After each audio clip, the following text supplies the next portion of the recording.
Rashtrawadi Congress party अल्पसंख्याक sale सांगलीतर्फे शालेय उपयोगी वस्तूंचे गरजू मुलांना वाटप।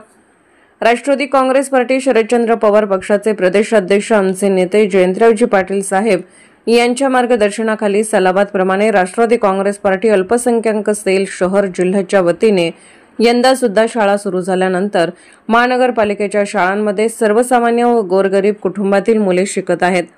अशा गरजू मुलांना शाळा क्रमांक 15, शाळा क्रमांक 17, शाळा क्रमांक 45, शाळा क्रमांक 39 तसेच सांगली, मिरज आणि कुपवाड येथे वह्यांचे वाटप करण्यात आले।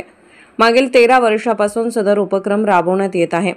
यावेळी बोलताना अल्पसंख्याक सेलचे जिल्हाध्यक्ष माननीय नगरसेवक आयुबभाई बारगीर म्हणाले, महानगरपालिकेच्या शाळांमध्ये जे गरजू विद्यार्थी शिक्षण घेत आहेत, पक्षाच्या वतीने वर्षभर त्यांना लागणारे शालेय साहित्य व त्यांच्या स्कॉलरशिपसाठी आम्ही प्रयत्न करत असतो, इथून पुढेही करत राहू।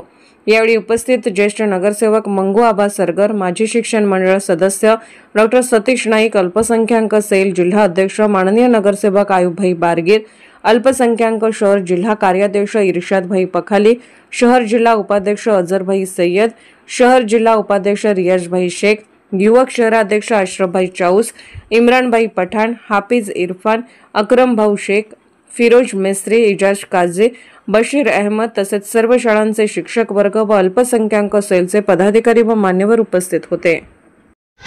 सालाबाद प्रमाणे राष्ट्रवादी काँग्रेस पार्टी अल्पसंख्याक शहर जिल्हा व ग्रामीण जिल्ह्याच्या वतीने आदरणीय जयंत पाटील साहेब यांच्या सूचनेवरून यांच्या मार्गदर्शनाखाली सांगली, मिरज, कुपवाड महानगरपालिकेच्या शाळांमध्ये जो गरजूवंत मुलं जे शिकत आहेत त्यांना वर्षभर शालेय वस्तूचं वाटप करण्यात येत असतं।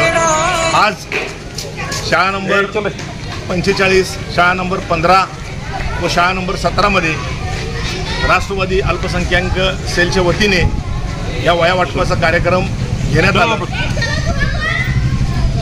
या वर्षभर चालणाऱ्या या शाळांमध्ये कुणाला स्कॉलरशिपचा प्रश्न असेल, कुणाला काही लागत असेल, कुणाला फीची मदत असेल तर आमचं पक्ष, आमचे नेते आदरणीय जयंत पाटील साहेब व आमची सर्वच टीम या कामासाठी सक्रिय असते। इथून पुढच्या काळामध्ये कुठल्याही विद्यार्थ्यांना कसलीही मदत लागत असेल तर त्यांनी आमच्याशी संपर्क साधावा।